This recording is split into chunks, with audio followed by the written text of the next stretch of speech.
आज हम डिस्कस करने जा रहे हैं कि हम सैलरी टैक्स का चालान कैसे जमा करवाएंगे। अगर बल्क क्वांटिटी में हमारी यानी कि सैलरी टैक्स है तो उसकी फ़ाइल कैसे बनेगी, तो उसका टेम्पलेट कहाँ से डाउनलोड होगा। आज के टॉपिक में हम ये डिस्कस करने जा रहे हैं। तो चलें स्टार्ट करते हैं हम अपने टॉपिक को। ठीक है जी, हमने आना है FBR में। दोनों तरीके बताऊंगा FBR की हम साइट कैसे ओपन करेंगे। FBR में आके national sales tax, payment of sale tax, ये आपके सामने ओपन हो जाएगा। एक तरीका ये है, इसको हम लॉगिन कर देते हैं। और दूसरा तरीका ये है कि आपने लिखना है EFPR और क्लिक कर देंगे तो इसी यानी के पेज के ऊपर आप दोबारा आ जाएंगे। ठीक है जी। ठीक है जी, ये हमारे पास हमारा इंटरफेस आ गया। तो हमने क्या करना है, जाना है हमने ई पेमेंट के ऊपर। ई पेमेंट्स में आके क्रिएट पेमेंट्स, और इसके बाद आपने आना है इनकम टैक्स के अंदर। ठीक है जी। ये आगे आपने सबसे पहले इधर सेलेक्ट करना है टैक्स ईयर। तो करंट ईयर है टैक्स ईयर 24। ठीक है जी, ये सेलेक्ट करने के बाद आपने सेलेक्ट करना है टैक्स पेमेंट नेचर। तो आपने विद होल्डिंग एडजस्टेबल सेलेक्ट करना है। फिर सेलेक्ट करना है आपने मंथ, जो भी मंथ होगा जिस मंथ में आपने जमा करवाना है। मार्च, हमने मार्च सेलेक्ट किया। जुलाई 2023 से 30 जून 2024 तक टैक्स ईयर 24 कहलाता है। ठीक है जी, हम टैक्स ईयर 24 की यानी कि सैलरी टैक्स जमा करवा रहे हैं। तो हमने मंथ सेलेक्ट किया है। टैक्स पेमेंट नेचर की हमने विद होल्डिंग एडजस्टेबल लिया। फिर नीचे देखें आपको एक नज़र आ रहा होगा अटैच फाइल, आपने इसके ऊपर जाना है और यहाँ पे डाउनलोड सैम्पल फाइल के ऊपर क्लिक करना है आपने। यहाँ से हम फाइल को ओपन कर लेंगे। ये हमारे पास फाइल आ गई। ठीक है जी। इधर हमने सेक्शन लिखना है सैलरी का। ये कोई और सेक्शन इधर लिखा हुआ है, यहाँ पे सैलरी का जो सेक्शन है वो लिखेंगे हम। फिर NTN अगर है NTN लिखेंगे, NTN नहीं है उसका CNC नंबर लिखेंगे, नाम लिखेंगे, सिटी लिखेंगे, टैक्स पेयर एड्रेस लिखेंगे, और टैक्स पेयर स्टेटस इंडिविजुअल ही आएगा। ठीक है जी। और यहाँ पे टैक्सेबल अमाउंट आएगी और सामने टैक्स आएगा। तो ये देखें ऑलरेडी ये 3 सेक्शन है सैलरी के, 1491, 1492 और 1493। अगर आपके पास आप शीट ओपन करेंगे तो आपको ये मिलेगा नहीं, ये मैंने हाईलाइट इसलिए किया था। तो आप सैलरी लिख के जैसे रिसर्च करेंगे तो डायरेक्ट इस पे आ जाएगी। ठीक है जी। सैलरी वन, जो वन है वो है फेडरल गवर्नमेंट का है, दूसरा प्रोविजनल गवर्नमेंट का है, और तीसरा जो प्राइवेट सेक्टर हैं उनके लिए है। ठीक है जी। तो अगर प्राइवेट सेक्टर का आप सैलरी टैक्स जमा करवा रहे हैं तो आपने 149/3 को सिलेक्ट करके वहाँ मेंशन करना है।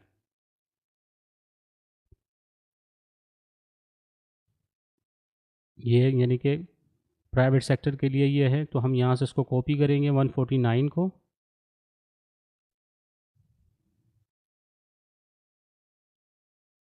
और यहाँ आके हम पेस्ट कर देंगे। ठीक है जी। तो उसके बाद अगर उसका NTN है, NTN भी मेंशन कर सकते हैं। अगर NTN नहीं है तो CNIC नंबर मेंशन करना होगा, यानी कि जिस तरह डैश लगा के आपने उसका CNIC नंबर लिख देना है। आगे उसका जो एक्चुअल पूरा नाम है वो लिखेंगे। अब सिटी जैसे कराची है, कराची में है तो आप कराची लिखेंगे, लाहौर में है तो लाहौर में लाहौर का लिखेंगे। एड्रेस में भी सेम चीज़ कर दीजिएगा, कराची कराची और लाहौर लाहौर। ठीक है, जो भी जहाँ जहाँ से भी यानी कि आप जमा करवा रहे हैं।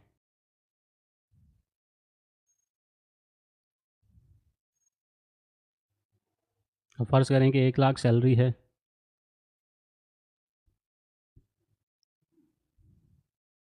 उसका टैक्स बनता है 1500। ये फ़र्ज़ी यानी कि वैल्यू में बता रहा हूँ मैं। इसी को हम ड्रैग कर देंगे, Ctrl+D करके ये कॉपी यानी कि डुप्लीकेट बना देता है पूरा। ठीक है, सबको यानी कि एक जैसा वो कर दीजिएगा उसके बाद, ताकि फॉर्मेट चेंज ना हो। अगर फॉर्मेट चेंज होगा तो ये जो फाइल है अपलोड नहीं होगी। ये मैं आपको टेम्पलेट बनाने का तरीका बता रहा हूँ, और जो हम फाइल अपलोड करेंगे वो अलग है। ठीक है, वो इसी तरह बनी होगी पूरी, कि उसको हमने लोड कैसे करना है, फर्दर जो प्रोसीजर होगा वो बताऊंगा। तो इसी तरह यानी कि आपने सारा जो भी आपका डेटा होगा कंपनी का, जितने भी लोग होंगे, एक ही फाइल के ऊपर रखते हुए आप सारा टैक्स जमा करवा सकते हैं।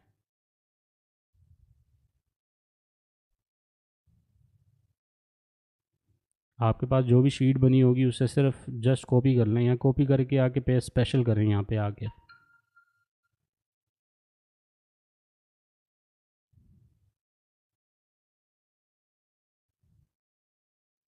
NTN भी लिख सकते हैं और CNAC नंबर भी लिख सकते हैं। अगर NTN है तो NTN लिख दें उसका, और अगर NTN नहीं है तो CNAC नंबर मेंशन कर दें उसका। ठीक है जी, इसको हमने बंद किया। अब आपकी जो है फ़ाइल वो तैयार हुई हुई है।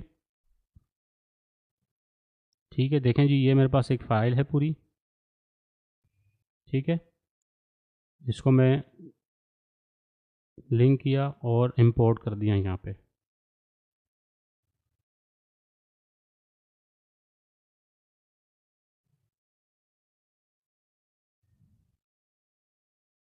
ये देखें, ये फ़ाइल अपलोड हो गई और नंबर ऑफ़ रिकॉर्ड इसके अंदर जो आ रहे हैं वो आपके सामने मेंशन है, 335 है।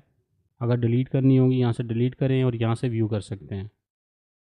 ठीक है जी, ये नंबर ऑफ़ पर्सन इसके अंदर 335 है। हमने एक ही फ़ाइल के अंदर सारा डेटा बना के अपलोड किया है। अब बैक करेंगे, दोबारा से टैक्स ईयर सेलेक्ट करेंगे,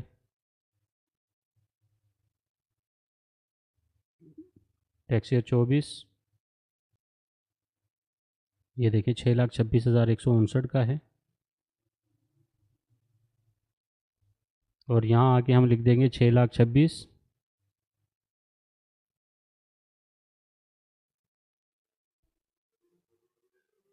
ठीक है, ये करने के बाद हमने क्रिएट किया। सारी चीज़ें एक बार चेक कर लें। चेक करने के बाद कंफर्म, प्रिंट, और यही आप ऑनलाइन जाके इसको जमा करवा सकते हैं 999 लिख के, और आगे PSID नंबर लिखेंगे तो डायरेक्ट ये जमा हो जाएगा। टैक्स ईयर 24, मंथ लिखा हुआ है 3, तो ये आप इजीली जमा करवा देंगे। ठीक है, इस टॉपिक के हवाले से कोई भी आपकी क्वेश्चन या क्यूरी आप मुझे कमेंट सेक्शन में पूछ सकते हैं।